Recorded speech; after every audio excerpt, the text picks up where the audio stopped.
last years of the 19th century, that human affairs were being watched from the timeless worlds of space. No one could have dreamed we were being scrutinized as someone with a microscope studies creatures that swarm and multiply in a drop of water. Few men even considered the possibility of life on other planets.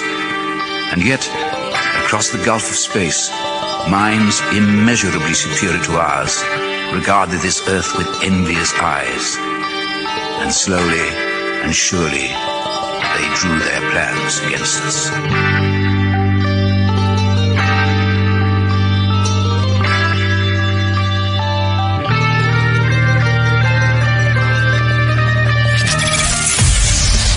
Broadcasting live from a tiny studio somewhere in North America. This is Dark Matters Radio Live. And now I give you your host, the silverback of ufology. Here's Don Ecker.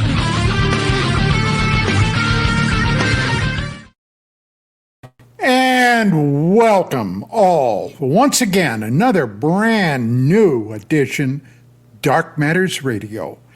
You know, since the beginning of July of this year, we have had something that has impacted the UFO UAP field like nothing I have seen in quite a while. And that, of course, is that, I guess you could say, mysterious object, 3I Atlas. What the hell is it? Well, if you ask most astronomers, they're going to tell you it's simply a cometary object. A little strange, granted, did some off-the-wall things, but it's a comet. But if you go on the internet, I have never seen so much bullshit about something in my life, well, for years anyway, as I've seen about 3I Atlas. To me, that proves one thing, that the critical thinking in this field, and if you get right down to it, most everywhere else, my God, it's dissipated, it's gone away. Critical thinking, common sense are items that, well, they're not very common anymore. So anyway, why do I even bring this up tonight? Well, in just a couple of weeks, this object, 3I Atlas, is supposed to make its closest approach to our little blue planet, planet Earth. Now, when I say its closest approach, I'm not talking about right next door, okay? Well over 100 million kilometers away. And if I'm wrong, well, tonight's guest will correct me. And who is tonight's guest? Well, our favorite astronomy nerd, Mr. Marc Dantonio, who, by the way, has his very own program right here on KGRA DB. Now, tonight, as always, my compadre, mi amigo, Mark Center is here. However, although he didn't contact me, the guy that this show is basically assigned to, Mark tells me he got an email from Gerry saying that he didn't have any internet tonight.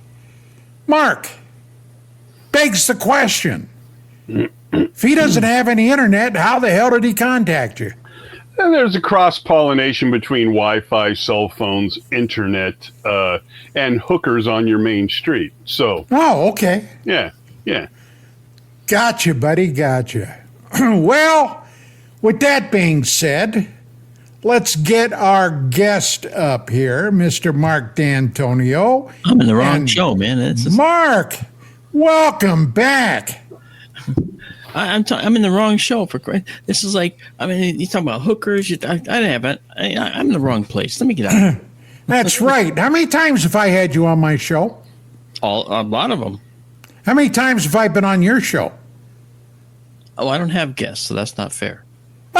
There you go. There you go. If I had guests on, you would have been the first, but I don't have guests on the show. I don't. I'm screwing with you, dude. I'm just screwing with you. But no, it's true though. I mean, I my show is not a show where I interview guests. My show is a show where I basically. But you could if you wanted to. It's an education show. Come on. I could. It's education.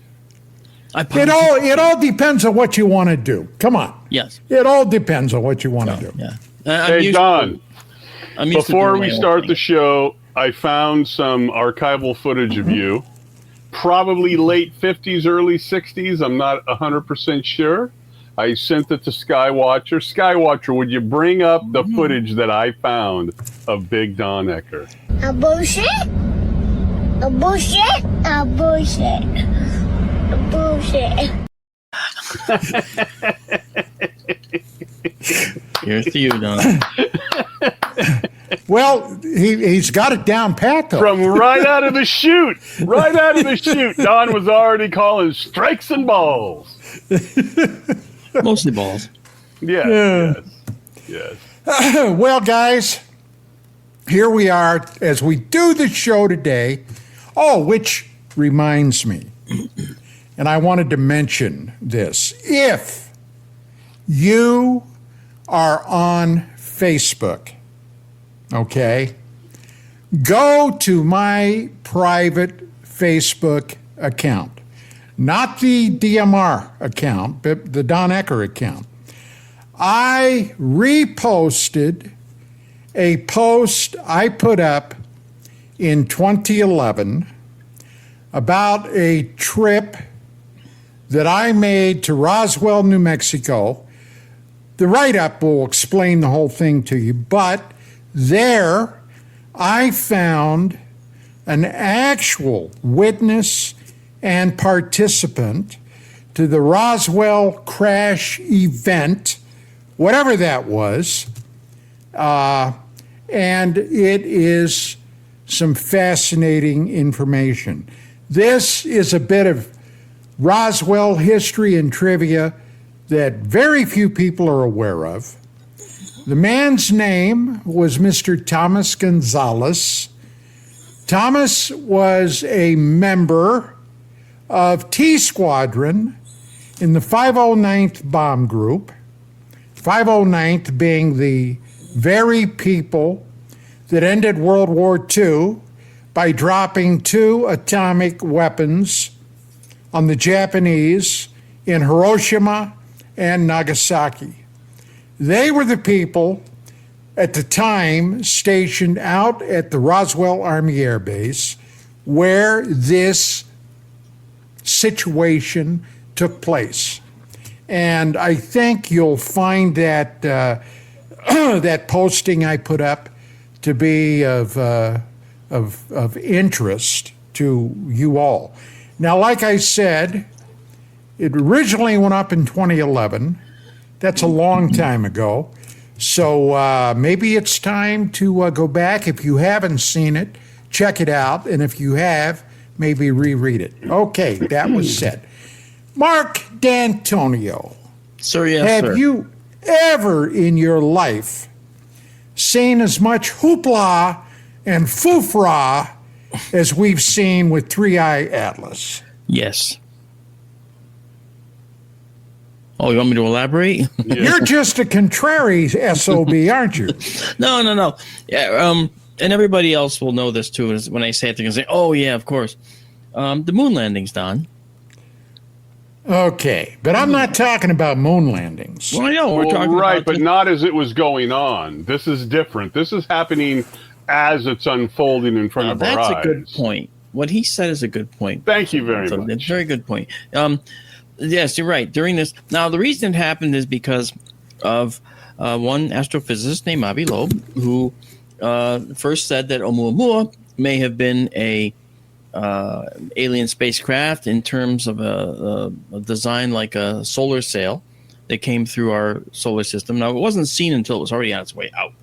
So it already went through, came through, and then on its way out, when it was out here, that's when we first saw it. So we didn't get a good look at it. We also didn't have But wait a minute, Mark. There was some strangeness about that. Because on its way out, did Oumuamua not suddenly speed up? It did show a change in its trajectory that was unexplainable by a simple ballistic motion and gravitational acceleration. You know, that was what that means is, yes, it did something a little quirky as it left. Now, what could that have been? Well, first of all, the press got Oumuamua all wrong. Okay, let's stick with that. Now, that's one eye. First, interstellar. The eye is interstellar. One eye, Oumuamua. Okay. The press called it a narrow spindle like a needle. They said it was 700 feet long and 70 feet wide. Well, they got that unbelievably wrong. That's not at all what Oumuamua looked like. It was discovered later that Oumuamua was more like a pancake. It might have been thin in cross-section, but it was large in diameter, okay?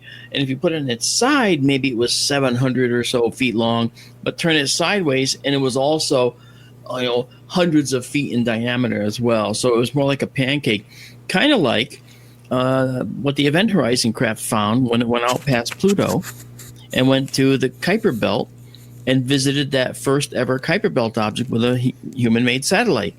And that was the called contact asteroid, a binary asteroid called Ultima Thule. Thule is pronounced Thule. So Ultima Thule was a pancake, but it was two pancakes, but they were end to end, and they kind of froze this way.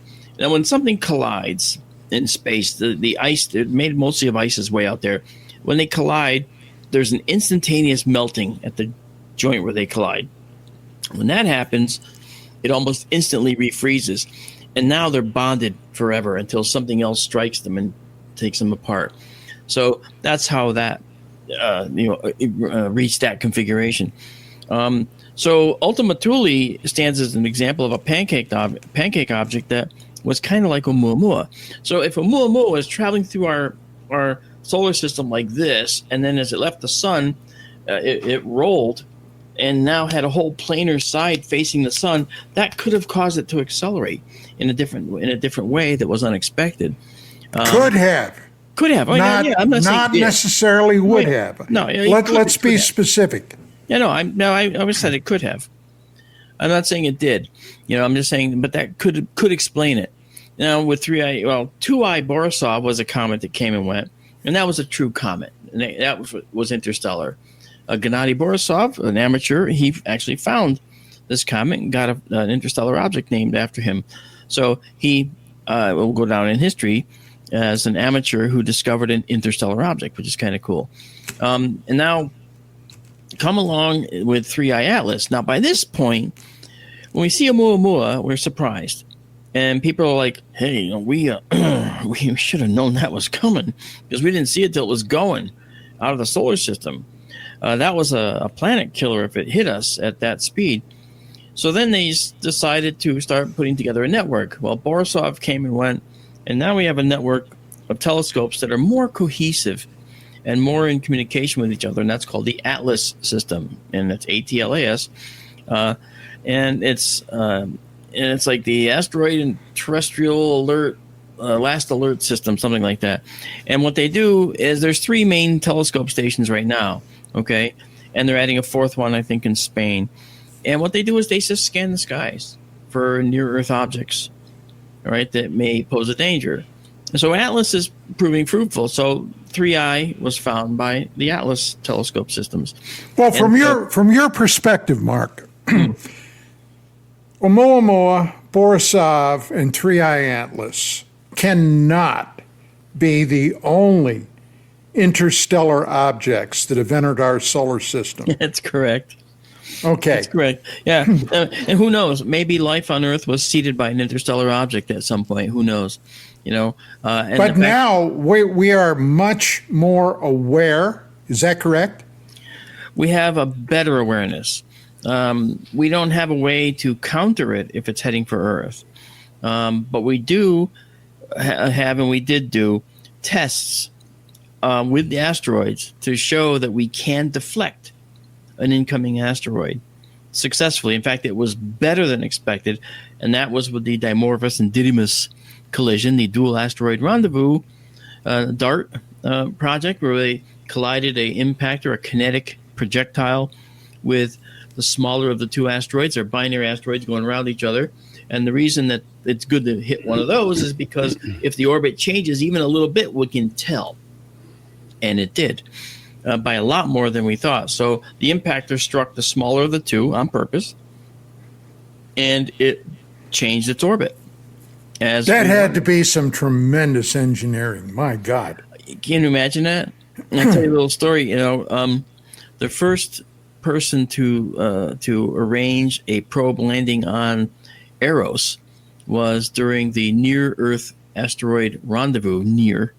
Okay, and the person that was in the team presiding over the landing was a Catholic nun by the name of Mary Ellen Murphy, who sat right here in my house, up at the table, right about that direction.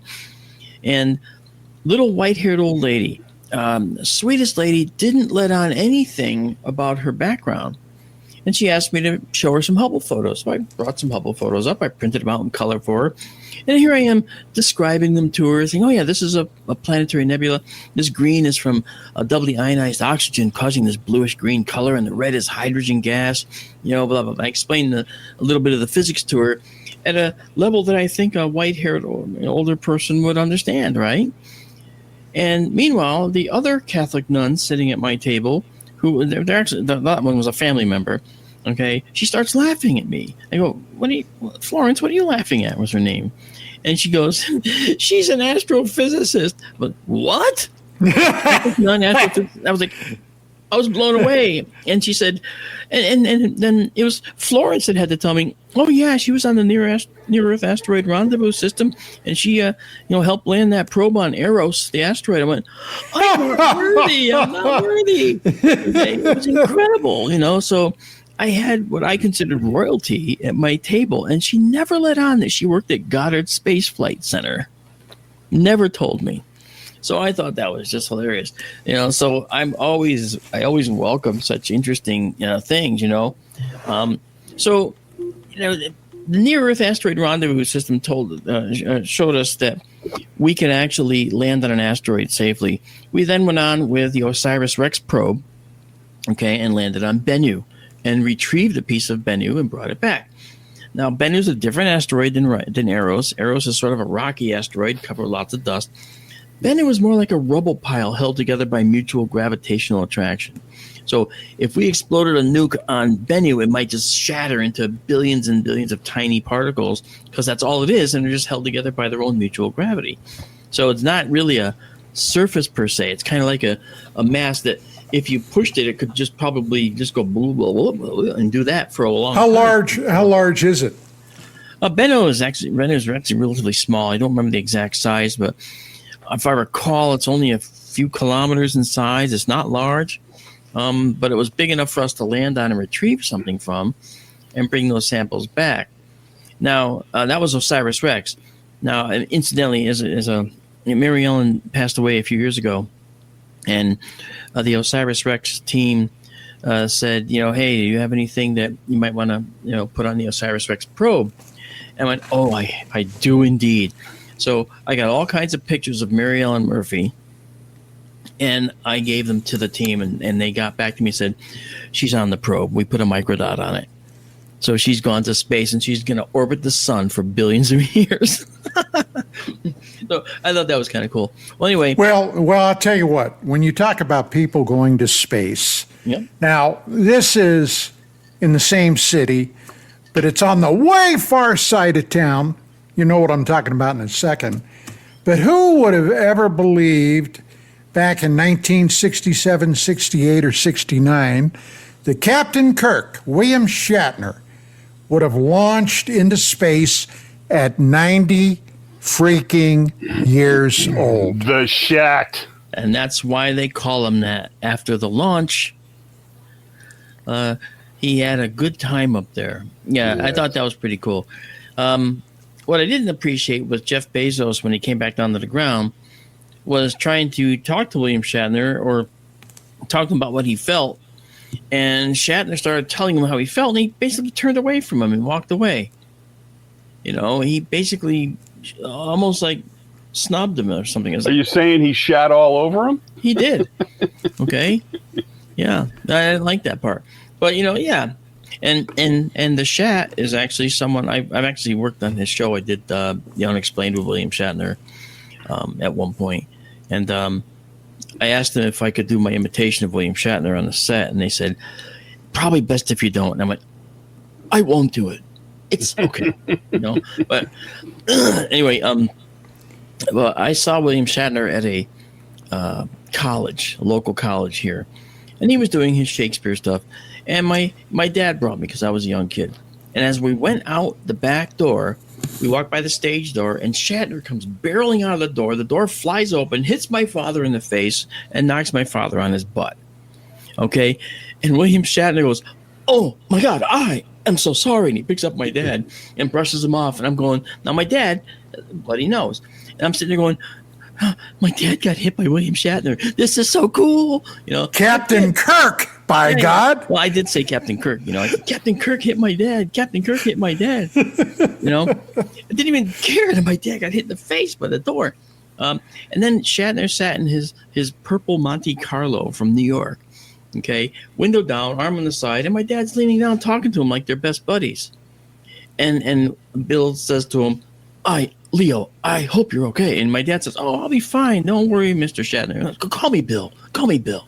You know?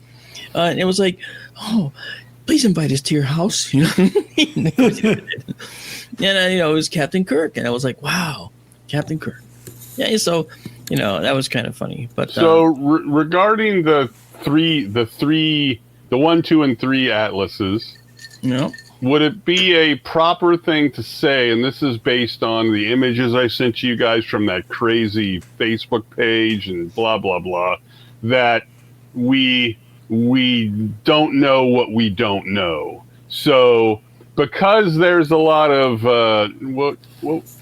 nickel, right, which is different, not unheard of, but, you know, it's different to have it a lot of nickel on something like this. And very, very little iron. That's fine. That was only initially. I'll talk about right. that. We have no You'll correct clue. me? Yes. We have no clue that one may come through, who knows, with a lot of gold on it or a lot of lead on it or whatever, because we're seeing stuff we've never seen before, right? So I see these people freaking out about all of this, and I'm not saying that it's an inexplicable thing. It might be, but since we've only seen 3 of these things that were identified, they could be, I mean, it just makes zero sense to me that these proclamations are being made on such a short span of information. But you're going to get that anywhere because we also have a social media that depends on clicks. Okay? Right, but the smart guys, I mean, for Avi Loeb to invite a Kardashian into his team who doesn't believe we landed on the moon, and that's a known fact. I kind of understand the machinations around that. You know, she's good looking and all that, but I kind of get it because maybe he's liking the attention or something like that. But I mean, I can't speak to that honestly. I did send our esteemed producer Bill. I sent him my time lapse of 3i Atlas I shot the other night, and that's going to be in Teams. And he'll, now that he knows if he's listening or not, you know, he'll make it available to you. But unless he's in the bathroom. There's that.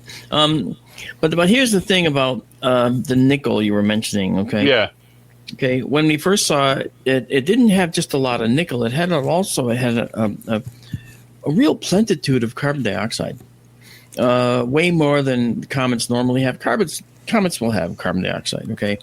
But this was an awful lot of carbon dioxide, meaning a lot of dry ice on the surface, basically carbon dioxide ice. Now, my thought was Okay, it could be a comet that passed through a cloud. Maybe been a specific, might have gone through a molecular cloud with a lot of CO2 in it. Okay, carbon dioxide is not uncommon. Oxygen is the third most abundant element in the whole universe. Carbon is the fourth. So, it stands to reason it might find something. It might find something there. Well, the nickel was puzzling at first. And later on, we started to see the iron in that nickel-iron ratio, the Ni to Fe. Fe is iron in the periodic table. And the Ni/Fe ratio started to change. All right, and it started to even out a little bit as more iron was found. Okay, it went from a very large number because of a lot of nickel to a more reasonable number because there was a lot of iron coming in to backfill. So how come that happened? Well, it turned out that the nickel, all right, might have been bound up with another molecule of carbon monoxide. And that's carbon and oxygen atoms, CO, right? We hate CO. CO is bad for us, right? But it's plentiful in comets, and there's plenty of it here in this comet. Well, CO is great for plants. And that's true. That's right. Okay. And so the nickel might have been, you might have had 4 carbon monoxide groups tied up to one nickel, and that makes what's called nickel carbonyl. Okay, carbon YL, carbonyl. And the iron might have been bound up to 5 of carbon monoxide groups, so it'd be iron pentacarbonyl. Okay, now what's the difference? The difference is the vaporization states. When nickel carbonyl vaporizes, it'll vaporize, releasing the nickel atoms to be free at 100 degrees Fahrenheit. Okay, but the iron pentacarbonyl doesn't vaporize until 200 degrees Fahrenheit. So it's possible, not definite, but possible, that the iron pentacarbonyl took a little more time. So the comet had to get closer.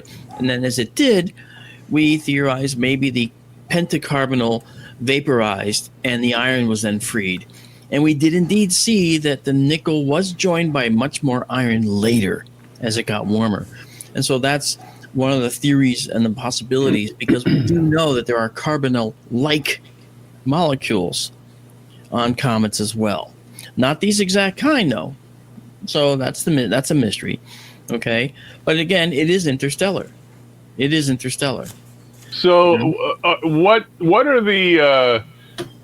with the second atlas and the third, as far as what Avi Loeb was postulating, what are the crossovers between those? Because he gave a percentage to the second one that it could be built or of alien origin, plus he's done that for the third one. Are there crossovers between those two that he may have looked at and said, wow, there's reasons to believe the third one might be as well?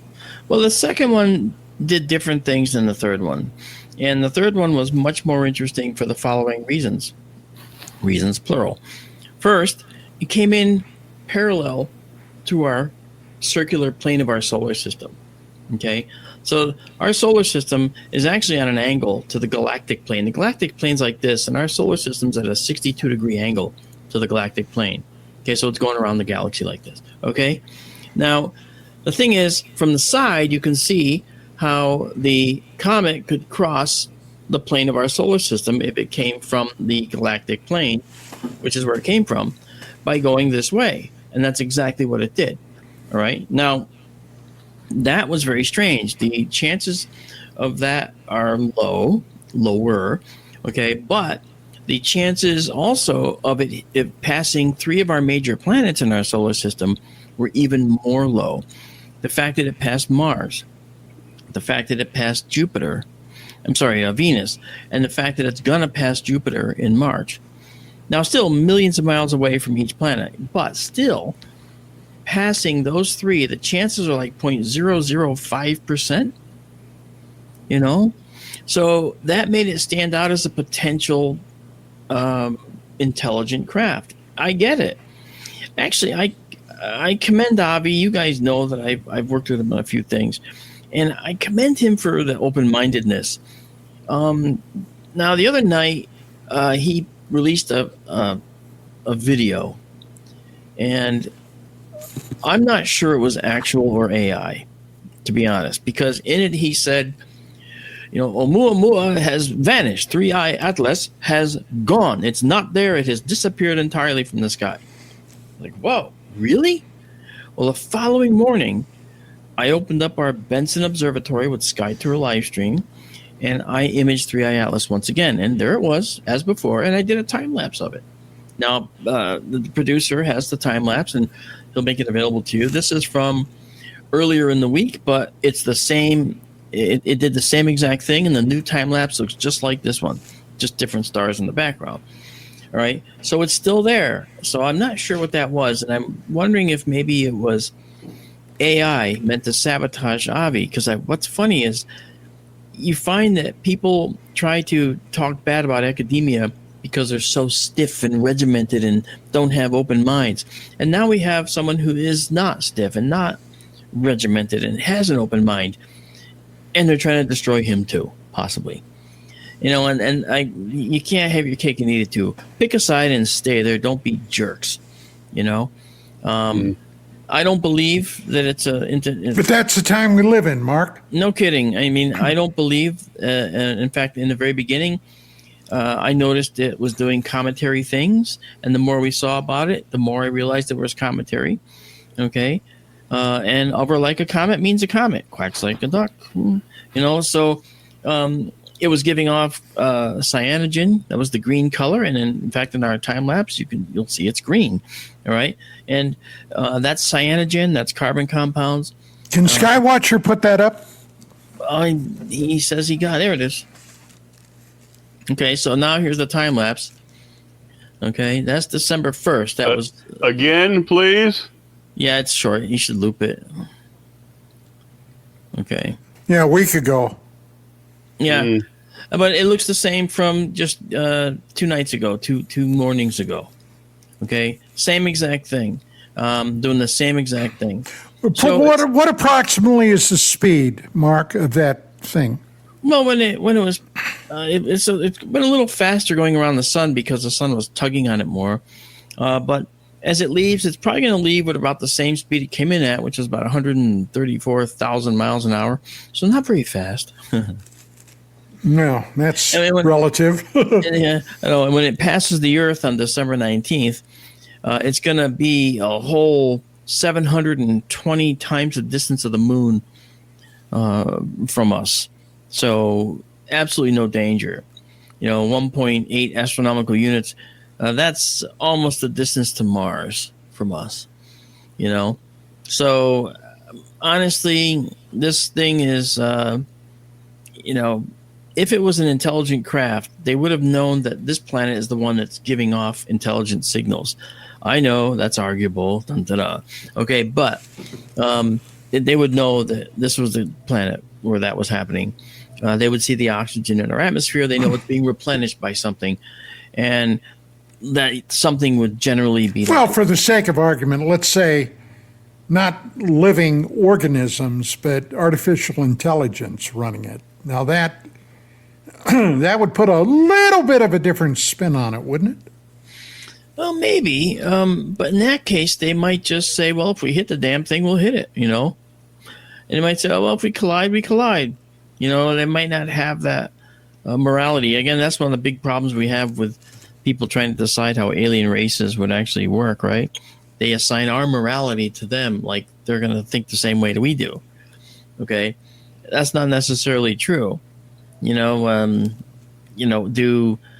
dogs have the same exact emotions as humans? No, not at all. They have a very different mindset, much more shallow pool of emotions they draw from. Most of it from instinctual characteristics from deep instinctive evolutionary backgrounds.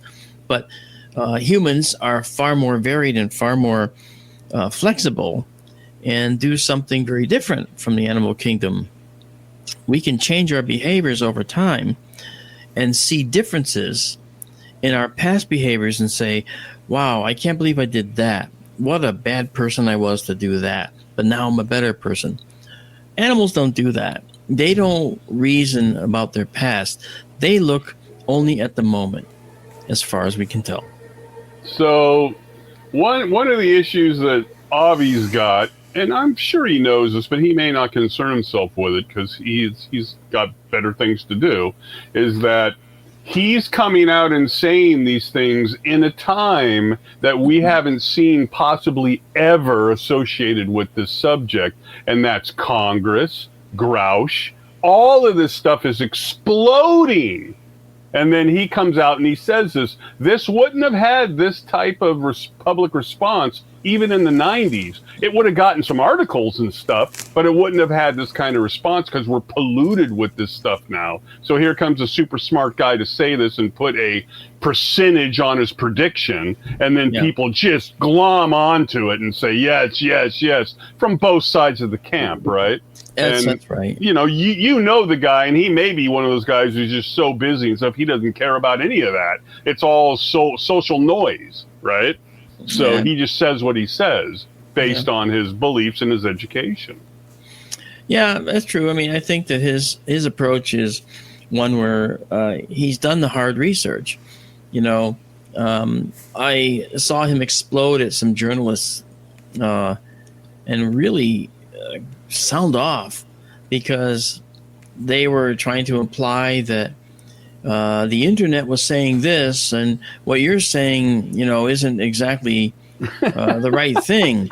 And then he exploded and said, I'm the one doing the research. I've written 9 papers to date, now 10. 9 papers to date, peer-reviewed papers on this. So I'm doing the research, okay? You're a journalist, and I'm the guy doing the research. And he's not wrong about that. And that, for that part, is, even though that came off a bit gruff toward the journalist, I was okay with that because I understood where he's coming from. However, with another journalist, he did the same thing, but the other journalist wasn't going down that path. He was giving him that respect, but he took it the wrong way. Avi took it the wrong way, I think. And so he sounded off at him as well. So I think it's best if he just sits back for a while and doesn't engage in this. Yeah, that's what that's who was that? Don might have said it. He said, we're all going to feel pretty stupid if on the 19th it makes a hard right turn and comes in for a landing. Granted, so let's wait and see. Yeah. I know that he was talking about the anti-tail and thinking of it as a potential exhaust. But I didn't see it that way either. The anti-tail of a comet is very common sometimes. Yeah. Right. I think on the program with you last time I showed it to you. Yep. An anti-tail on one of the comets, Susan Atlas, another one found by the Atlas team. I photographed that one. And when I photographed that one, it had an anti-tail. And you saw the tail streaming to the right and the regular dust tail streaming to the left.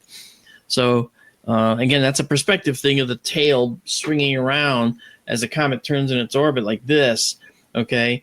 You see the tail behind it, and as the comet's coming toward us, sometimes that faraway tail looks like it's in front of the comet out here. Right. But it's way out here, okay? And if you turn it sideways, you see that tail is way far away, but from the perspective looking directly at it, this looks like it's in front of the comet, okay? And that's how an anti-tail works. So, again, one of the problems people have is they don't fully understand the three-dimensionality of the universe.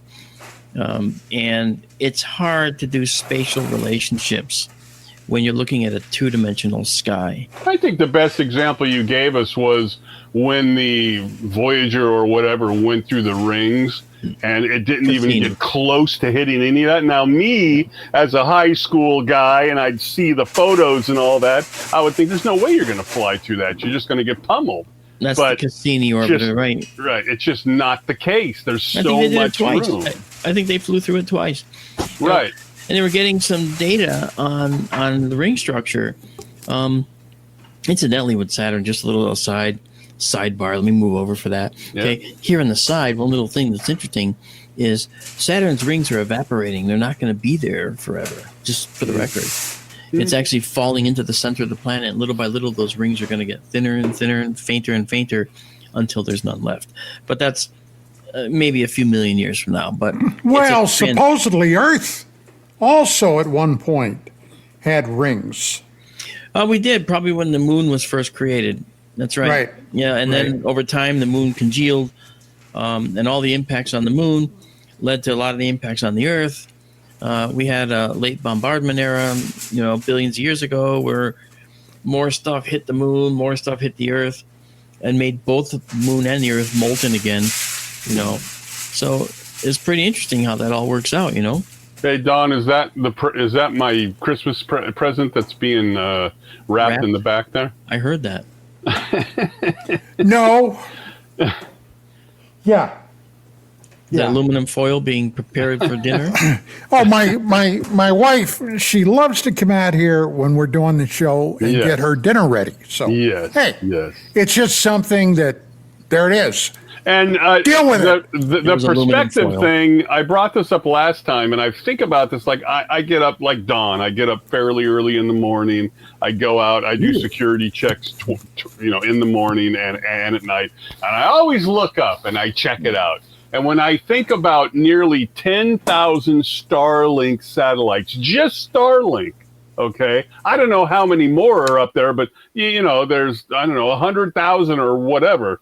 For our little brains and mine, I think about the freeway in L.A.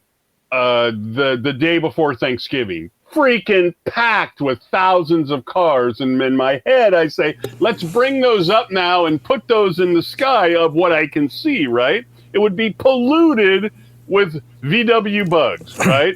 But in reality, much like the rings, if it goes around the entire Earth, nothing. I'll never forget the day that Mark Center called me. Don! In the evening, okay? Which, if we talk, it's generally morning or early afternoon. Your first Starlink train? Yes. He was freaked. You're not going to believe what I just saw. Intelligence! I tell you, it was intelligence! It was. Yes, just not the type I was looking for. My first Starlink train was great. I went out there with my night vision system and recorded 25 of them. It was about day 2 or 3 as they started to separate, and so you could see like 5 or 6 at any one time out of like 75, and they would come in, they'd fade in and then fade out, and you had 5 or 6 visible at any one time sliding through. And it's just amazing. In that comet time lapse that we did, you saw one Starlink satellite go through. That's one of the star trails that you saw, and the trails in there was an excellent. Oh man, I was hoping that was a UFO. Damn. Well, it wasn't until you know what Starlink satellite in particular it was. Right? Yeah. Right. And I got my big screen, and there's a window there, and it's going towards the ocean. And as the sun's going down, it's pretty dark, but as the sun's going down, routinely I see interesting glowing things out there. Now I know that it's more than likely what the pilots see and what they've been misidentifying until they got educated on this thing. But almost nightly now I look out there and I go, wow, there's another one. If I didn't know, I'd be Dave Aaron. I'd be freaking out, running around, taking shots. Hey, Fox, I got stuff. Give me it.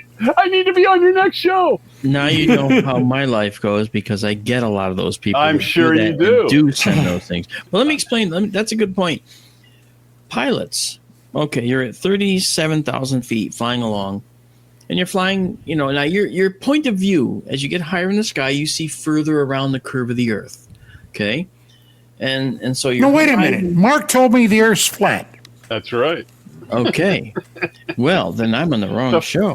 The firmament. But as you look further around the curve of the Earth, you're also seeing satellites that might be coming towards you. And as they're coming towards you, they look like this. Okay. As you see my finger, I'm moving away, but you can't really tell. Right. Okay. Now, if you get over you, when it goes over you, they go like this. They travel right over you. But as they curve away from you, okay, they look like they're stopped, and then they kind of sort of gently fade out, and you might see several of them bunching up and coming towards you like that. Well, that process is what you see when you have an extended horizon from high altitude. So pilots have sent videos of a cluster of lights that they can't identify, that don't show up on radar naturally. Right. That split open. And come toward you and go apart, come back together. And it's like, what are those? Well, that's what happens when you're looking around the curve of the Earth from the altitude you're at and seeing satellites in orbit coming at you at that certain point. They're coming sort of towards you, and you're not seeing the divergence very well yet because they haven't gotten close enough. But then they divert, Right. And so they mistake them for that. Now, you might say, well, pilots should be the best observers in the world. Yeah, they're trained for certain things. For other aircraft. Yeah, exactly. If you look at your window frame and you have a bright light flashing with FAA standard lighting and it's not moving in your windscreen, it's at the same spot, it's coming right at you. Right. That's called a collision course because you got the convergent path. And so it's going to look like it's in the same spot in your window screen. So that's what they're looking for. If it moves even the slightest bit, it's not going to hit you. So I don't know much about satellites. I know they're up there. I believe in satellites. Good, very good. That's a very good And is there, when they put them up there, let's just go with the Starlinks, 10,000 of them things. When they put them up there, is there a satellite superhighway? They're all going the same direction. They're not going this. Does something keep them from colliding into not only themselves, but other things that are up there? It seems like quite an engineering feat to me. It is quite an engineering feat. It is not a satellite superhighway. They're all in many times different orbits. Each flight of satellites is at slightly different positions, so they'll never bump into each other and smash into each other. We hope. Well, it's happened actually already. They're not with Starlink, but with a Chinese satellite collided with, I think, one of ours, and now there's like 330 million little pieces of stuff floating around in orbit in that particular vicinity, but that stuff's going to eventually drift down and burn up. So some people will be treated to a nice little meteor shower. But the fact is that the satellites in orbit are on very mathematically precise paths. But they have to have a way to correct their path. And the reason is because at that altitude, okay, like the space station's at 252 miles up, okay? They're not in the atmosphere, but if the sun is active, it causes the atmosphere to expand. And so a few more molecules than normal will be striking the space station. And that over time degrades it and it starts to fall out of orbit a little bit, so they got to boost it back up. Okay, so they have to have a way to kind of boost the station up with little burns a little bit at a time, and that's what they do. If they run out of fuel, then it will eventually come into the atmosphere and crash. Right. Even though is there any way to refuel it, Mark? Yeah, the Progress rockets could bring up new fuel and stuff like that. In fact, that's what they've been doing. They've been refueling it over time. I'm not exactly sure how many times they've had to refuel, but they do. The James Webb has fuel on board as well, because the James Webb has to kind of hold station. Now, the James Webb is at what we call a kind of like a parking spot in space. Okay, it's at a Lagrange point. Now, when you add up all the components of gravity, okay, and you guys I think know this, when you add up all the components of gravity out of the James Webb, okay, the gravitational forces on it from all sides almost sum to zero. So it kind of gets tugged a little this way, but a little that way, and kind of sticks around in one spot. But it's not exact because the planets do move. All right, the asteroids do move. So there's a little bit of fuel on board, and it actually moves in this really strange, kind of like a figure-8 type orbit or so. And it maintains that orbit using fuel. So once the fuel runs out, the James Webb will basically fall out of the Lagrange point eventually. So on the NASA docket, for instance, they have a refueling mission package that they want to put out there so they can get out to the James Webb Space Telescope 1 million miles away from us. That's where it is. It's 1 million miles away, well past the moon by almost 5 times. So it's far, far away. And so we're talking about having a robotic methodology to refuel the James Webb to keep it up there longer. Because, it has, I think, a 10-year lifespan. What that means is 10 years of fuel, effectively, when they say that, to keep it stationed. Now it has the ability to move, like were using electrical spinning weighted wheels, like on Kepler. There were 4 weighted wheels that were spinning at different rates and changing direction, and that caused torques to actually move the satellite around. And they're very, very precise. Okay, they're called reaction wheels. Okay, I've got a picture of myself with reaction wheels for one of the Google Earth satellites, because I was in the high bay while one of them was being built out of Gilbert, Arizona. And I took a picture of it, and the reaction wheels are about this big around. Okay, and there's 1, 2, 3, 4 of these. And the system can run with 3 working reaction wheels. The 4th one is redundant. Well, when the Kepler Space Telescope went up there, it lost 2 of them. And now it was losing an axis of control. So what they did in this particular case with Kepler, they recalibrated from for the 2 remaining reaction wheels that worked, they recalibrated it to work with the sun's impact energy on the satellite. And they calibrated the other wheels to work with it. It wasn't perfect, but they had that 3rd axis back, because this was a constant force from the sun hitting it. And so they balanced that constant force with the other wheels and figured out the mathematics to make the Kepler steerable again. And that gave us access to the follow-on mission to the Kepler, which was K2, Kepler 2. And that found thousands more planets after that. So, you see, we do have the ability to take care of things that are so distant we can't ever get to them again, like the James Webb. But, we're trying to figure out ways. And, one of the problems that we do have, going all the way back to 3I Atlas, is we have to have a way of diverting, say, a killer asteroid. Because, whereas a small, 10-foot asteroid, 25-foot, 30-foot, 100-foot asteroid might be a city killer, we don't want a planet killer. And we don't want a city killer to strike either. So we have to have a way of diverting them. So the DART mission with Didymus and Dimorphos, where they actually moved the orbit of that smaller asteroid, was really phenomenal. It showed we can do it with just a kinetic impactor. Bang, and push it away. I have a question, Mark, about something dealing with Mars. Okay. Yeah. Now, since the 17th century, we, the human species, our astronomers have had fairly decent equipment considering the time frame back then, correct? Yeah. Okay. And one question has stuck in my mind for, 50 or more years.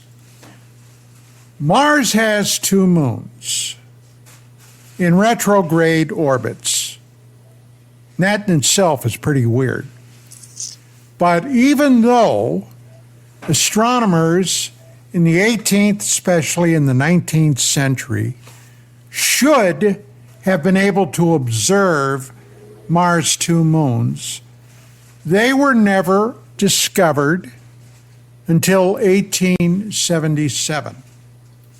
Now that's weird, right? Why? I think it's very weird. Why is that? Now, I've read speculation about what might have caused that. One of the speculations, right out of science fiction, okay, that around that time period, in the 1870s, those 2 objects were placed in retrograde motion around Mars by something else. Now, I've got a lot of respect for you, for your discipline. What are you, out of your I'm mind? trying to be goddamn nice, all right? But anyway, how do you handle that from your perspective as an astronomer? I would say that it goes like this. Phobos and Deimos on Mars are really, really small moons. I think Phobos is like 14 miles across, and Deimos is only like 7.5 miles across. So I'm trying to remember, but those are very small. So it stands to reason that without advanced systems, we're not going to see them. Okay, so not finding them until more recently makes perfect sense to me. Because they're going to be very, very small. You're not going to see them when they pass in front of Mars, especially with the telescopes at the time. We didn't have that capability to see something like that passing in front, because we would only ever see it as a star, but it'd be so faint that the telescopes at the time probably couldn't see it with the films they were using. They were using film to capture stuff back then, and Mars was so bright they didn't actually take photos for very long. They wanted to catch the surface, so they would be photographing the surface of Mars, and as such, that means they would never see the moons, because they'd have to really overexpose Mars really badly to see any moons. And they might not have ever done that. I don't know. Maybe the thought never occurred. Maybe they did do it, but never saw them anyway. Again, 14 miles and 7.5 miles or so in size. That's a small pair of moons. And from, almost 2 astronomical units away, that's way too small to capture.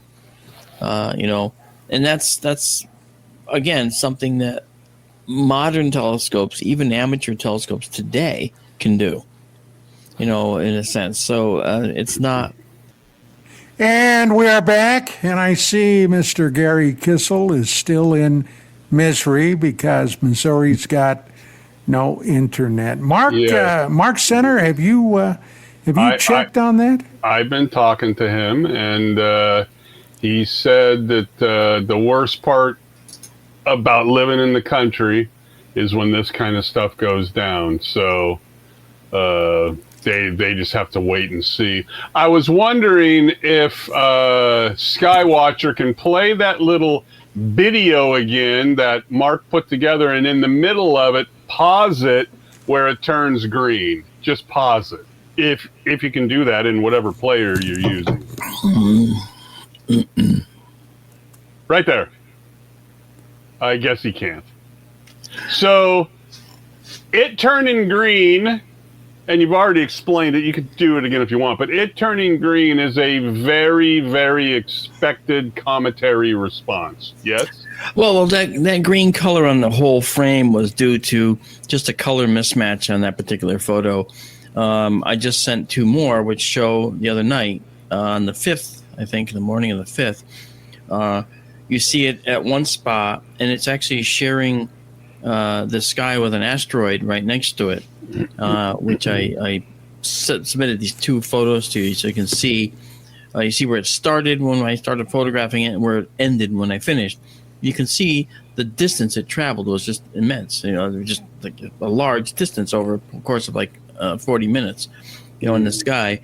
And so this green color was just a mismatch of the color process.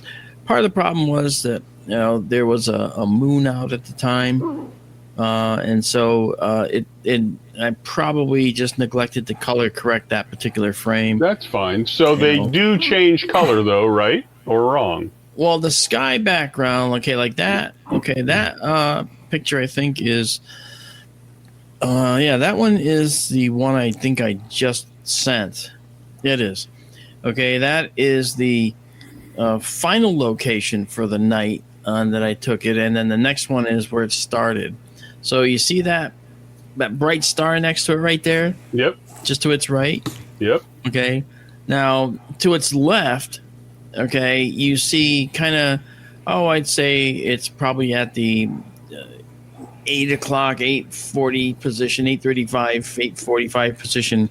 There's another brightest star. Yep. Okay, that's actually an asteroid.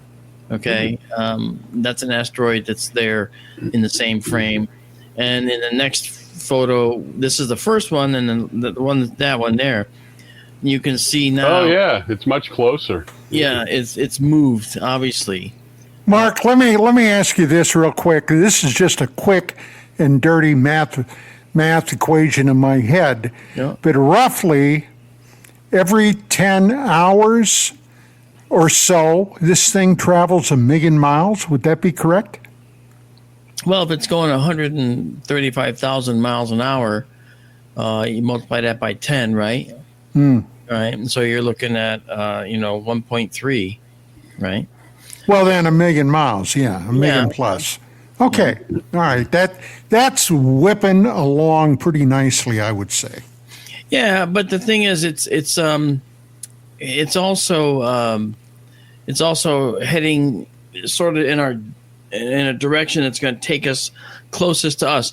Like if you're looking at it at this angle, as it gets closer, the shortest distance is a straight line between these 2 points, perpendicular. So if it's out here, it's going to be a little further away, and then as it gets closer, that line gets shorter, right? And that line will get down to about 170 million miles. All right, 174 million miles at the time of closest approach on December 19th. So explain to us, be it a comet, an asteroid, they may respond to this in a different way, but explain to us the forces of the sun and or planets or whatever to make these things break apart and just You're talking about gravity, right? Well, I don't know much. They didn't teach this in school, so I never took any classes in this. So shame on your school. Well, hey, so what? It was up in the Bay Area, Mark. So that'll tell you a lot. So they were more concerned about tree preservation yes. So if something the size, do we have a mass yet? Because Avi's research showed something like 33 billion tons, and obviously it lost a substantial amount of that as it went around the sun, at least a portion of it, right? Because it evaporated a little bit. Now there was an indication that it got much brighter as it went around the sun, right? And the reason that could happen is something that was speculated, and that is that as it went around the sun, enough of it melted that it broke into fragments. Now, as it breaks into fragments, those are new fragments that each are going to give off more light and dust coming off, and so it would tend to brighten the overall picture for a period of time. And but not right. We can't see the nucleus. There's no telescope right now that's showing us what the nucleus of this thing looks like. Contrary to all the crap you see online, okay, there is no nucleus to this comet that you can see. You're not at this point. We saw the nuclei of a couple of comets, okay? The Jodo craft went to a comet, I think it was Halley's Comet at some point, and we saw the nucleus of Halley's Comet, but it was a very poor image. But then we had the Rosetta mission a few years ago that went to a comet which called 67P, otherwise known as Churyumov-Gerasimenko. I know you're all thinking of that. Oh, hey, yeah. Okay, but Comet 67P, we landed on. Okay, the Rosetta probe orbited it and dropped the Philae lander, which went down. And when it hit, it was supposed to fire these projectiles into the surface to hold it there, because it was such a small comet that if it hit it like this, it would have bounced off and just kept going until the comet's gravity brought it back down, some time later, and it would have just kept bouncing and bouncing, because if you pushed off with your feet, you would have escaped from the comet. You would have had enough escape velocity with the muscles in your quadriceps to push you off the comet. Okay, but Philae, the Philae lander ended up getting lodged in a crevice. It bounced they say 15 times or something. Bounced and bounced, and the firing thing didn't work. They couldn't, or when they fired it, it shot it and made it bounce off. They couldn't penetrate it. I don't know what it was. But so the comet had very low gravity, right? So remember the lowest bidder, Mark? Huh? Oh, the lowest bidder. Okay, well, but the fact was, that's one of the nuclei, one of the cometary cores we've actually seen the best of.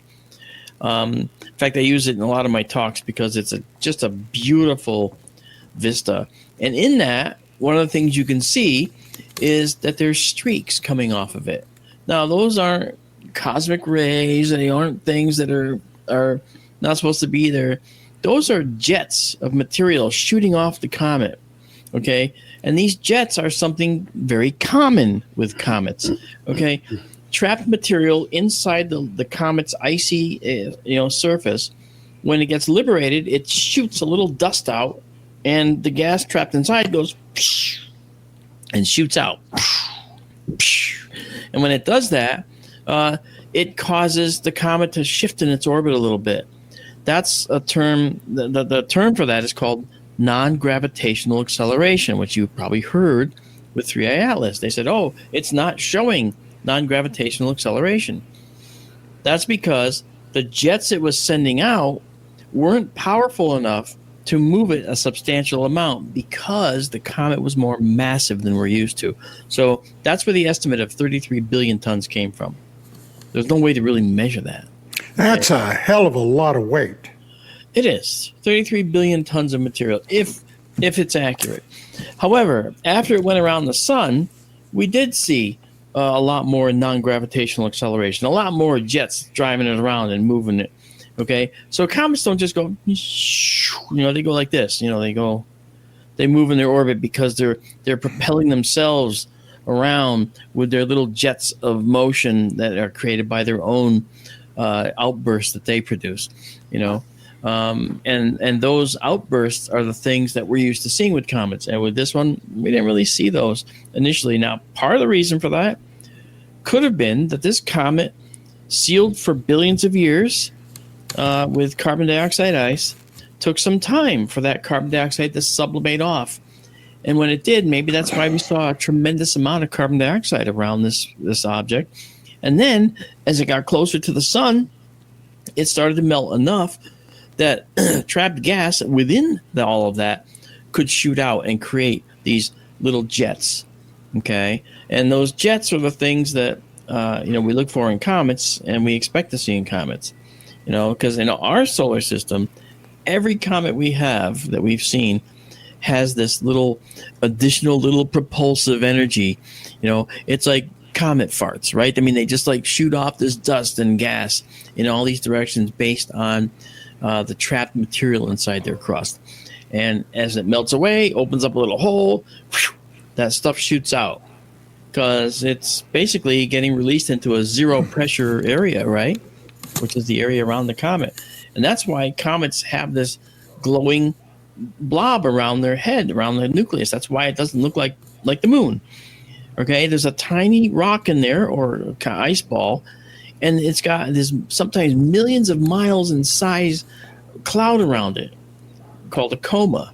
And that coma or cloud, that's what the coma means. That coma is this cloud of released dust that's just hovering in the space around the comet and is sort of trailing behind the comet, but it keeps getting replenished as the comet moves along, and it stays behind and trails out and makes a tail of the dust tail, we call it, of the comet.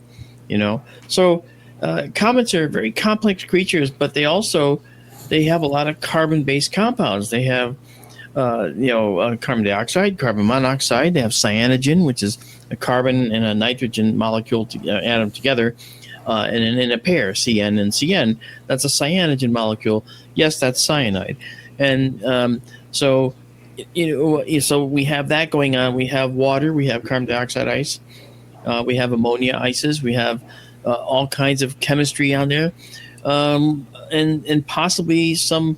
In this case, not sure yet, but we probably also have hydrocarbons on here as well that are frozen in time on this comet. Well, Mark, early on in this story, I heard speculation, or I read speculation on the possible age of this object. Yeah. And the one that sticks in my mind is this could be at least 7 billion years old, billion with a B. Yeah. Now, that's true. That's older than our solar system. By almost twice. Yeah, not quite twice, Right.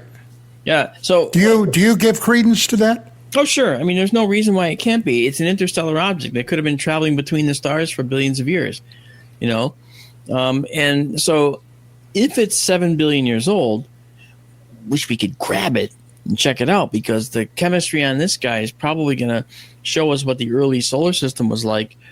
Again, wherever this was formed, there was a fully formed solar system it was probably formed in, and then it got ejected from its solar system for whatever reason.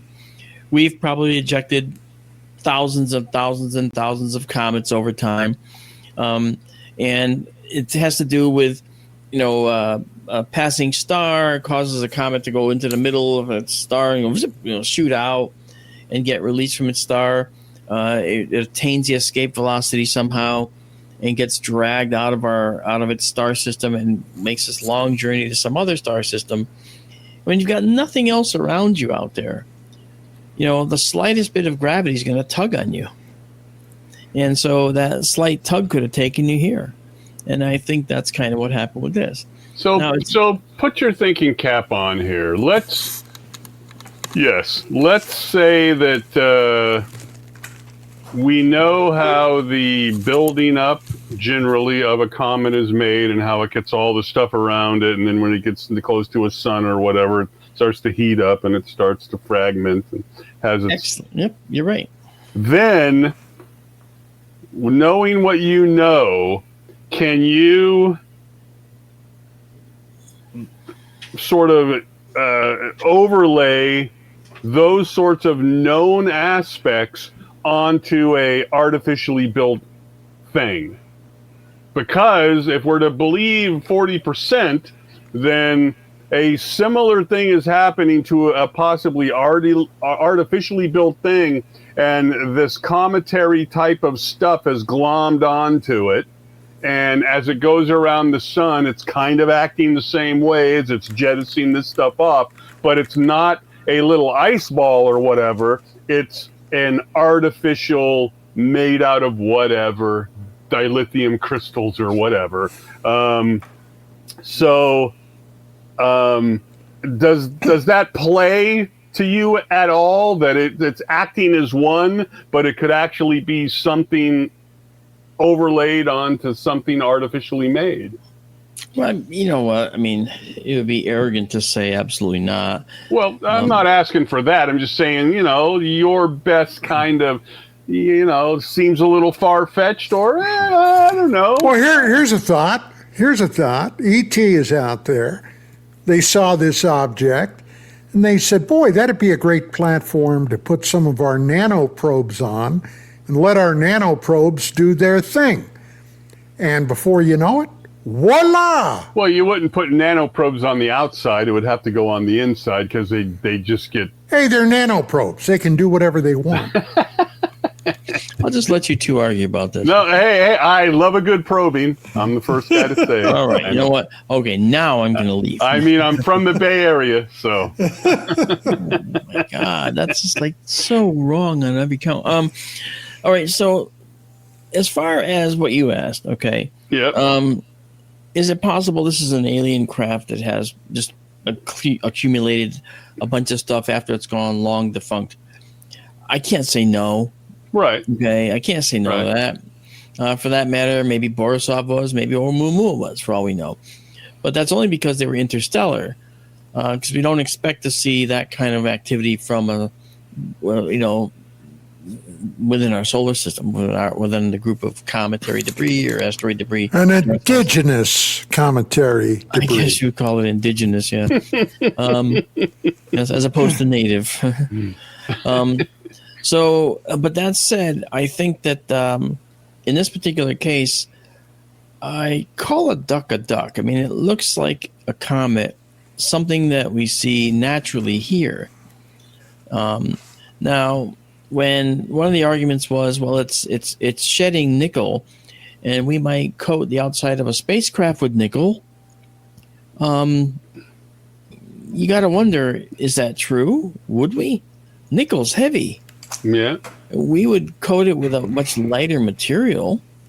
you know, and so it would not seem to be a very effective coating to put on a spacecraft, but or iron, right? Iron has too many problems, too much corrosion can occur, breakdown in the interstellar medium, so I wouldn't use iron, and I probably wouldn't use nickel for the same reason, but right. But that's just me. But the fact what about chrome?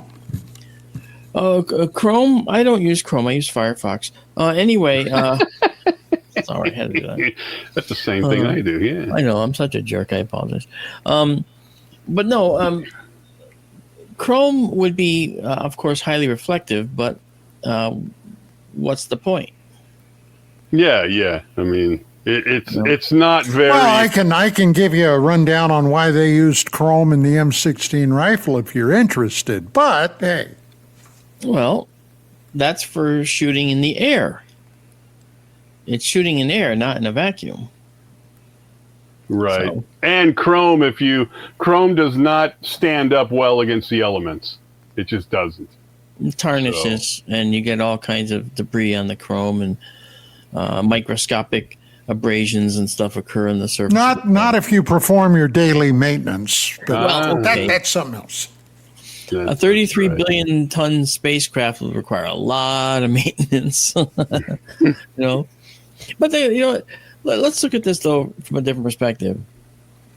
This object is single-handedly garnering a lot of attention because of the fact that people are starting to look up more and are starting to have a conscious view that maybe there's something else out there besides us.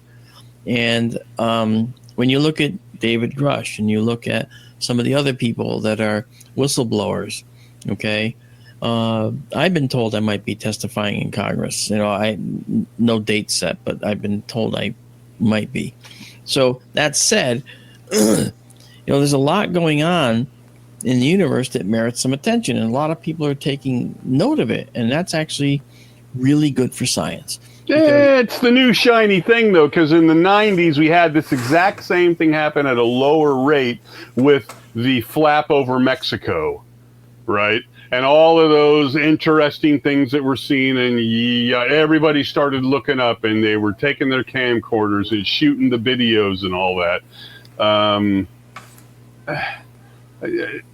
I think it's just the shiny thing still. I mean...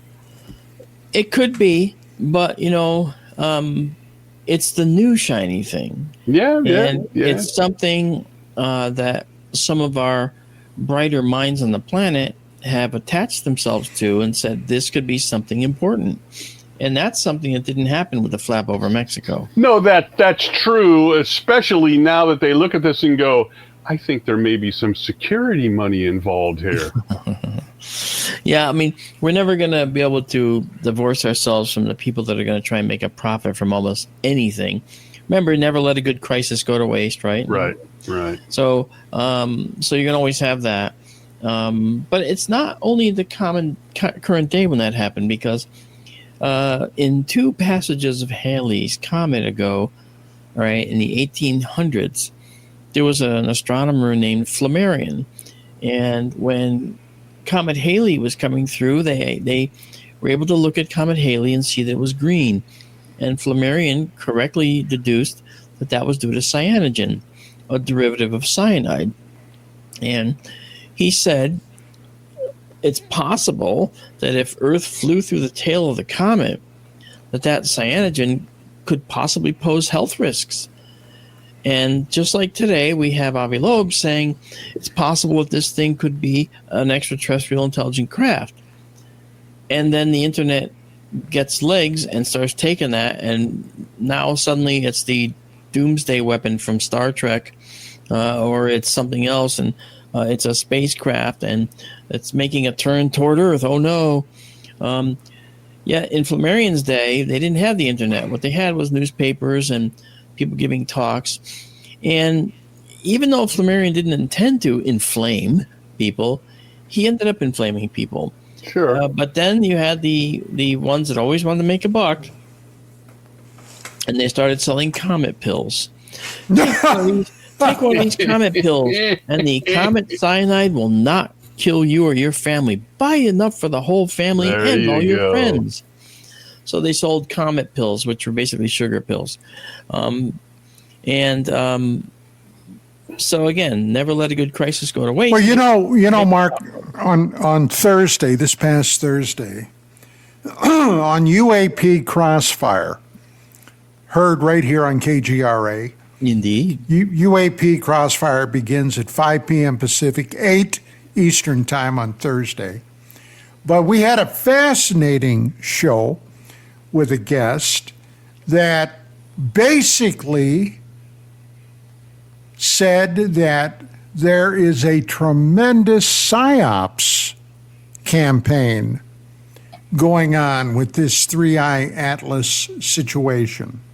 Now, having been involved with military intelligence in Southeast Asia during the Vietnam War, which I was, I got to say that rather resonated with me.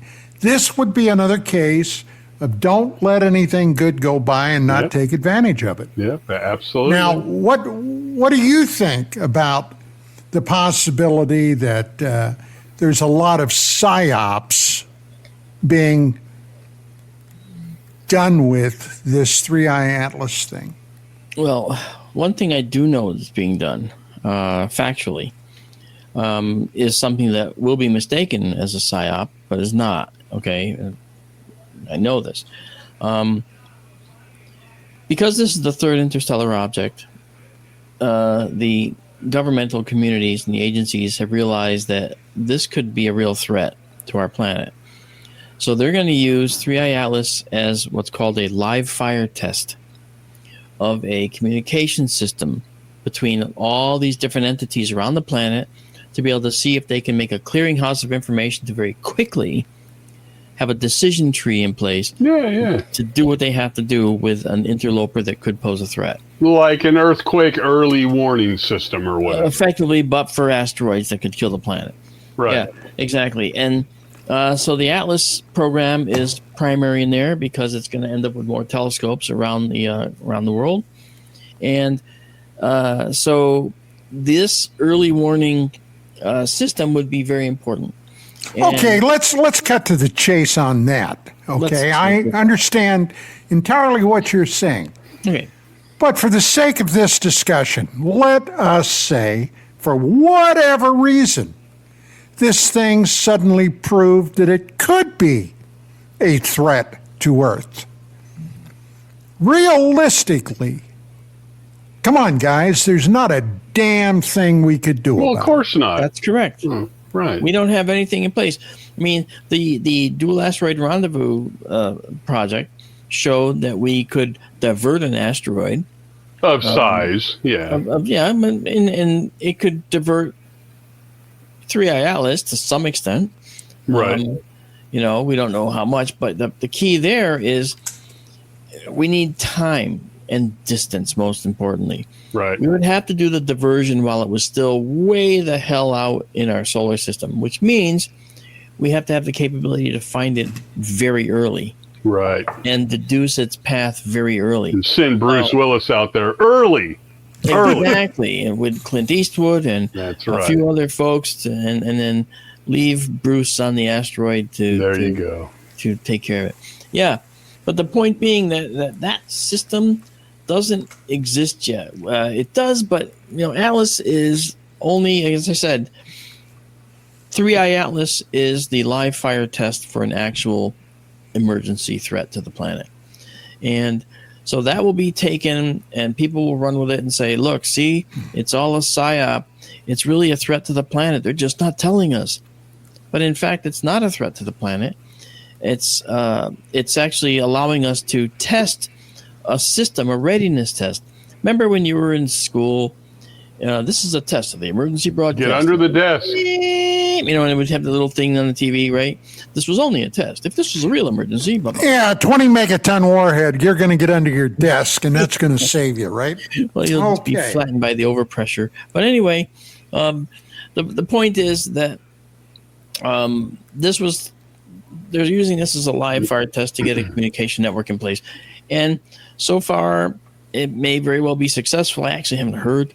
I can make some inquiries and find out. But the truth is that as a test, this is probably a good one. Yes, I agree. Because this is the third time in a few years that we've actually had an interstellar cosmic, interloper. And it's not just interstellar objects, it's our own objects from the Kuiper Belt and from the Oort cloud that surrounds us as a globe of icy comets.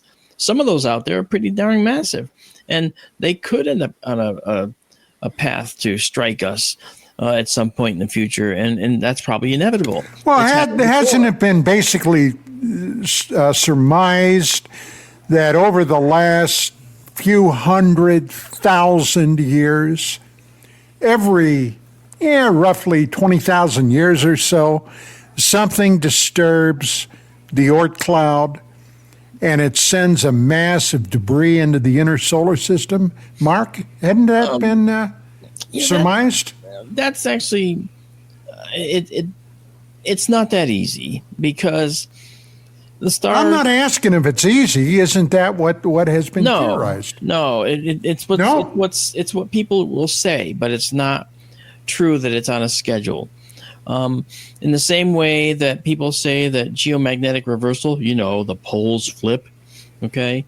They say magnetic reversal, we're due for another one.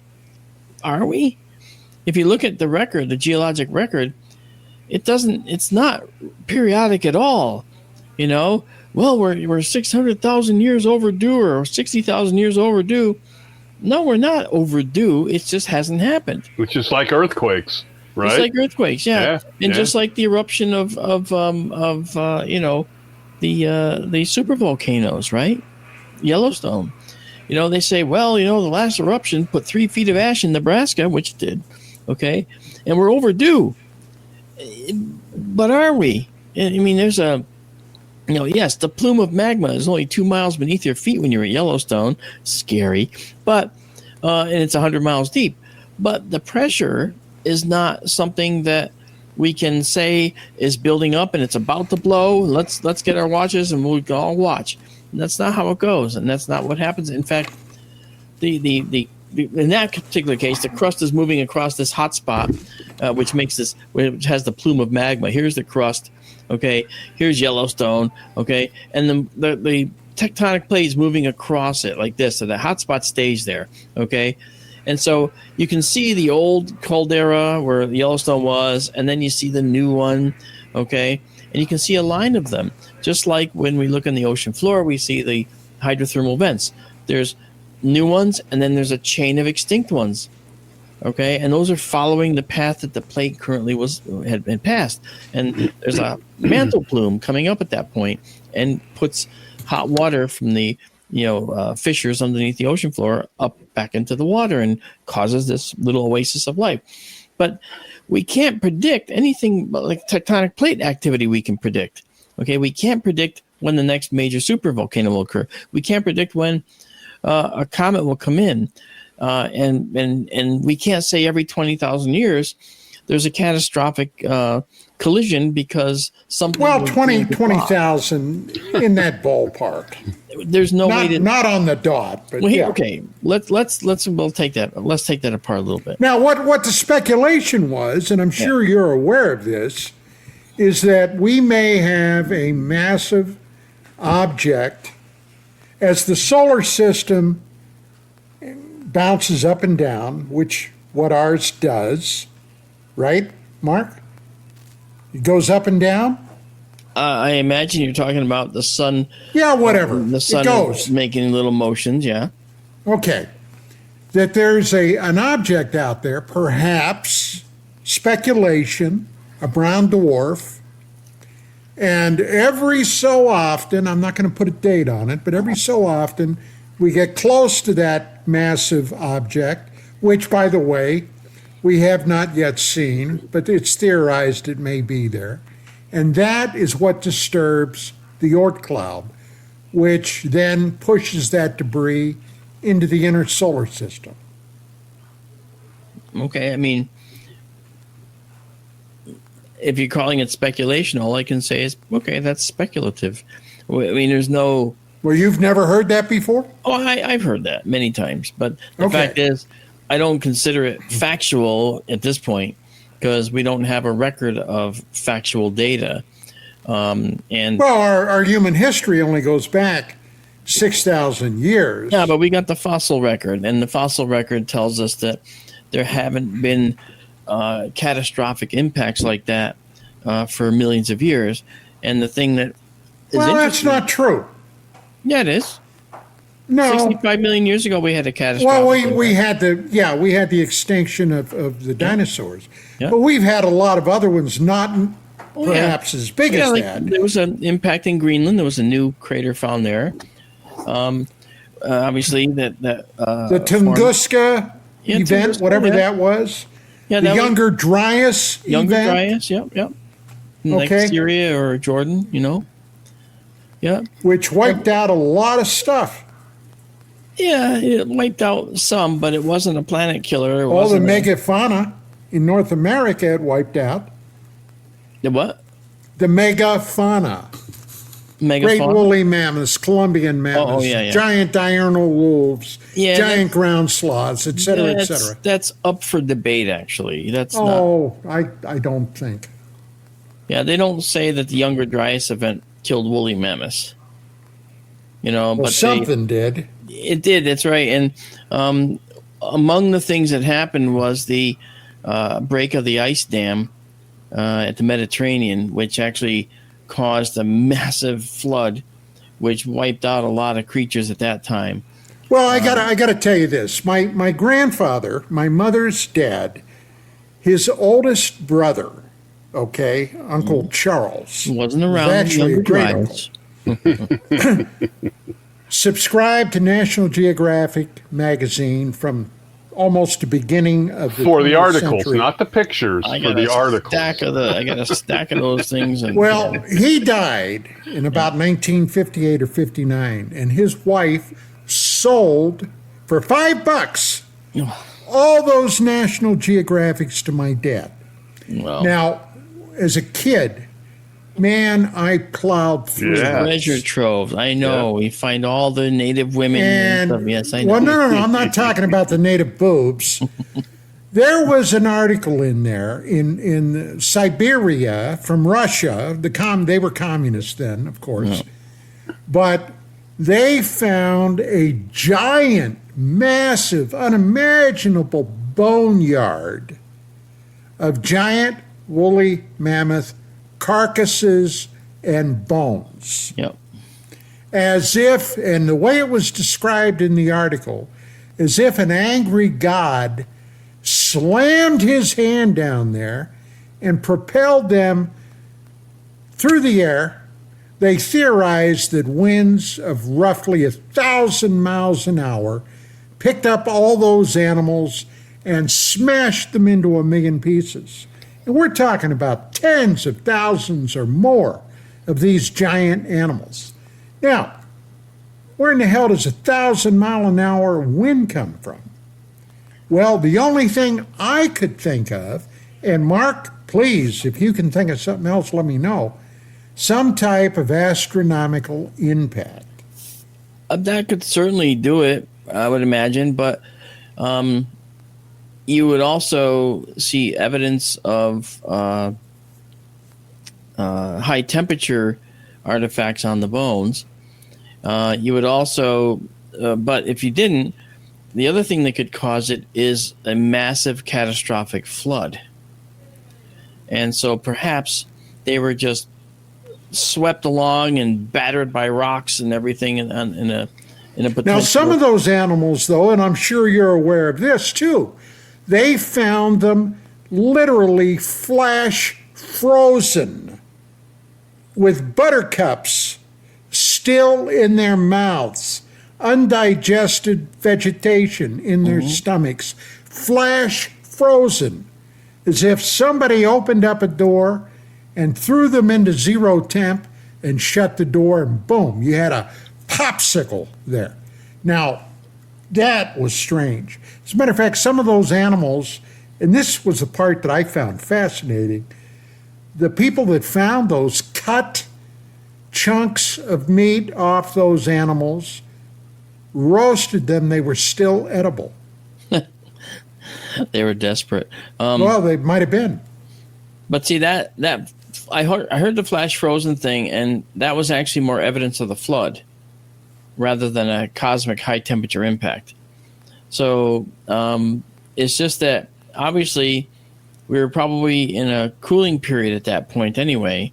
So when you get hit by a wall of water and you've got buttercups in your mouth and you get propelled at high speed, maybe you hold them in your mouth. I don't know. I mean, it's hard to tell. But when you stop, you undoubtedly are going to end up getting refrozen. And many times, well, in an avalanche. When climbers are in an avalanche, people say, well, why don't they just climb out? It's because what happens is the ice is liquefied effectively. It's liquefaction, right, as it comes down. But as soon as it stops moving, it's like concrete, and it cements you right in. And effectively, you're flash frozen in place there. So maybe there was a wall of icy froth that they were caught up in that did that to them. That's why I never go anywhere where they can have avalanches, ever. I think that's probably wise. I'm not interested in those. Or rock slides. So before the end of this, I want to read you guys a quick thing. This is from a Facebook group called What the Fact, F-A-C-T. Journey beyond the stars with mind-expanding facts, cosmic wonders, and the latest in space science. From black holes to galaxies, we explore it all. Follow What the Fact to unlock the secrets of the cosmos. I sent you guys approximately 40 of the memes that these guys pollute the internet with, right? And much like flat Earth and not going to the moon, et cetera, I probably take it more personal than I should. I'm not an educator, but if I was an educator, I'd take it very personal that this horse shit is just being ramped up out there to the point of it's turned into a comedy. I mean, I look at this and I know that if we have people who believe the Earth is flat in 2025 by the thousands, then when they see stuff like this, it's not a good thing. Maybe not for humanity as a whole, but it's not a good thing, right? To educate these people on stuff that's just horse shit. Now, I sent a couple of my favorites to Skywatcher. I know Gerry did. I don't think that you guys did, but I did start looking at the link, but I didn't see your memes. So, yeah, I sent you a zip file with 40 memes in it. I didn't get to look at it, but maybe Bill can throw them up. Hey, Skywatcher, are you out there? Okay, here's one. Massive deep space giant targets 3-eye atlas as scientists warn of alarming purposeful movement. And this is what they say that it looks like. Next one, please. A space seaman.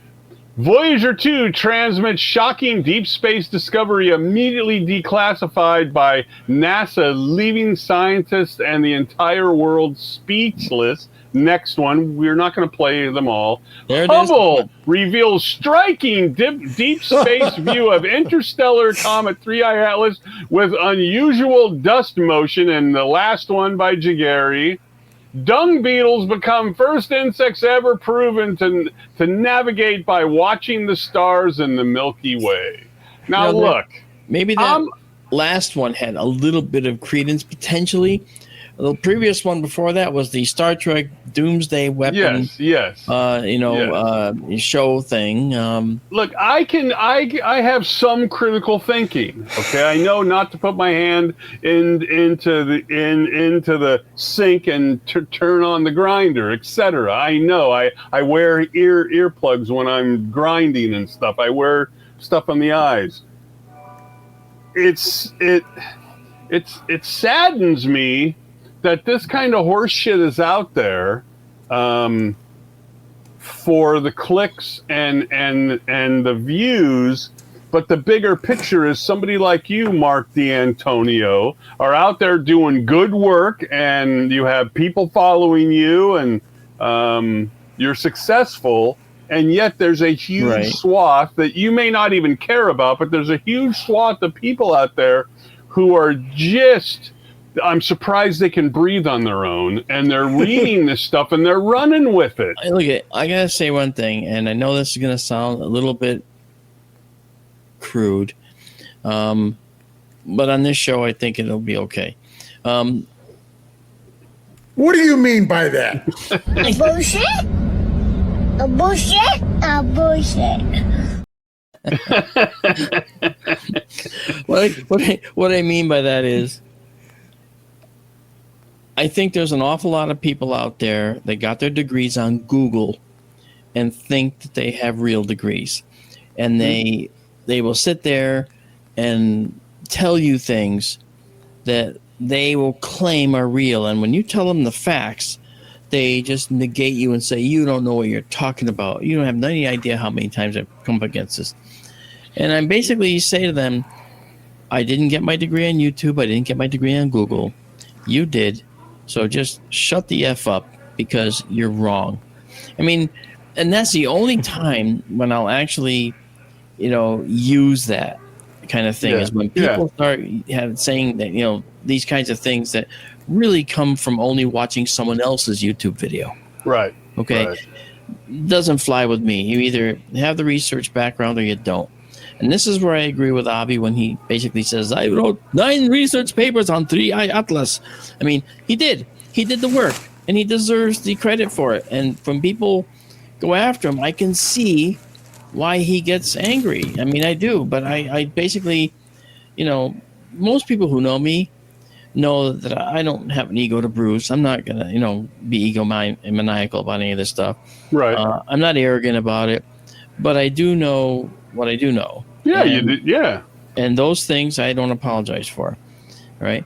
And so if you try to say something that's a blatant lie, like we didn't go to the moon, okay, I will call you a liar, and I will. But here's something that I don't say. Let me take a page from Robert Heinlein's book, A Stranger in a Strange Land. Okay.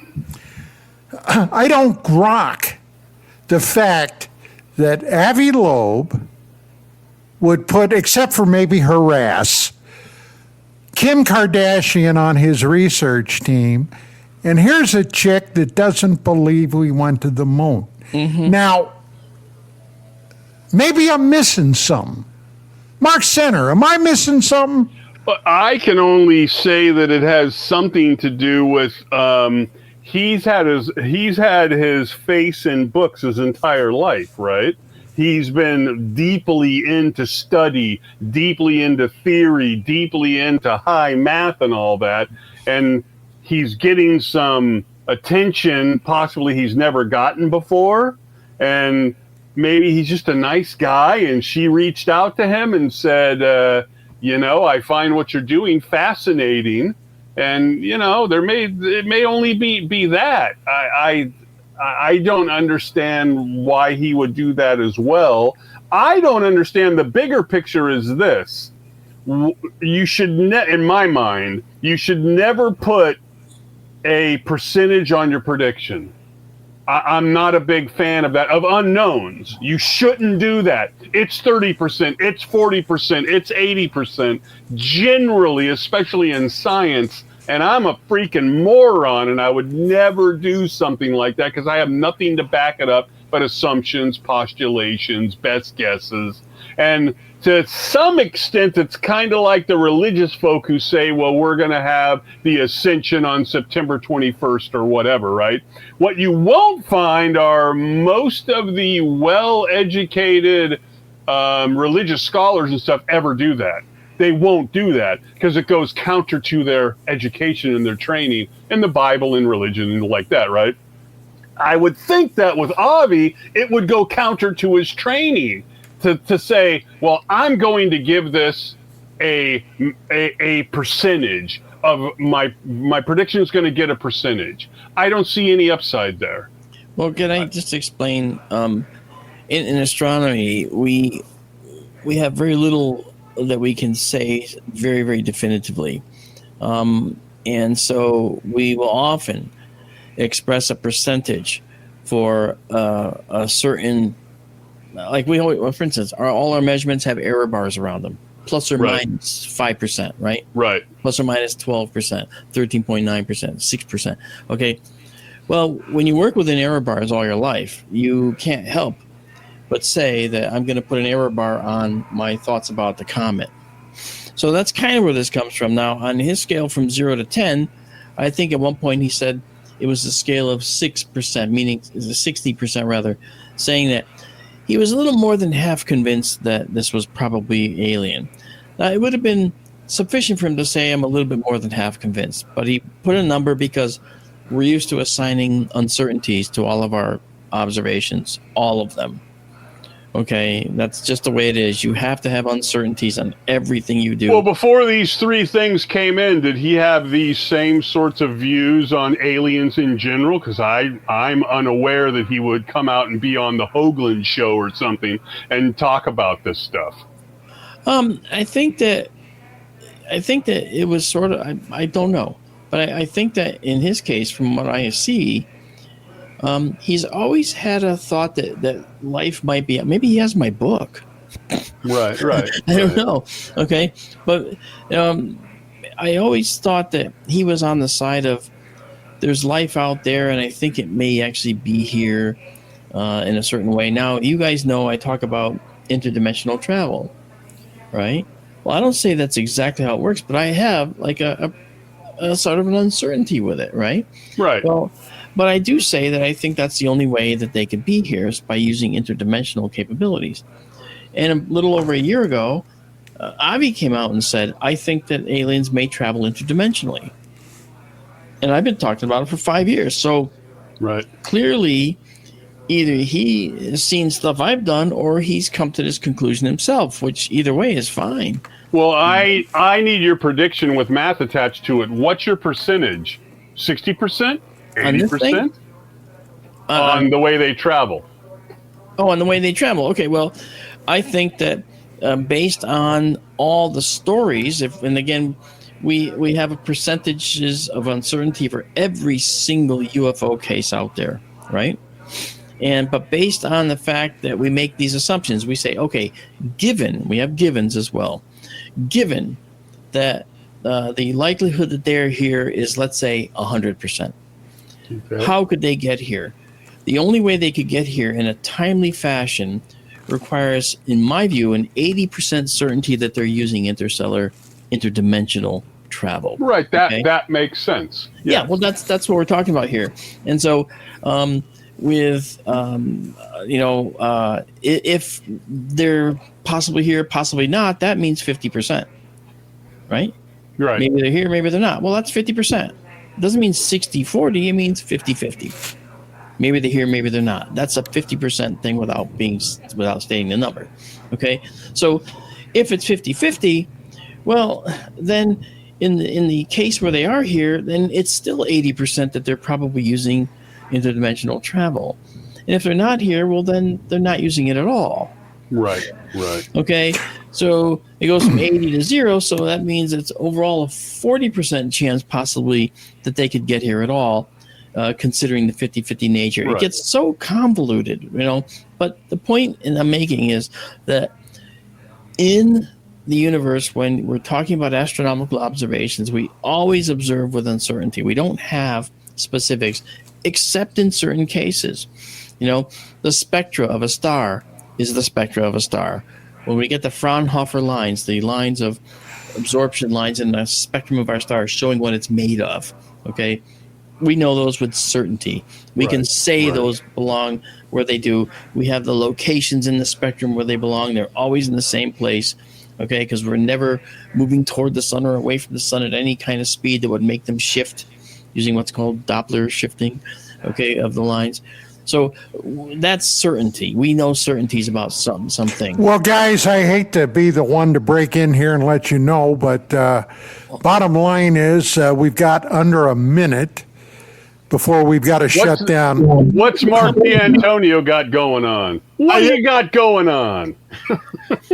Well, I'm going to be streaming in a little while from Benson, Arizona, I believe. Nice. Oh, cool. Yeah, I'm going to stream too when I go to the bathroom. It's a different stream, but I just want to come on down. You asked, I don't know what's going on.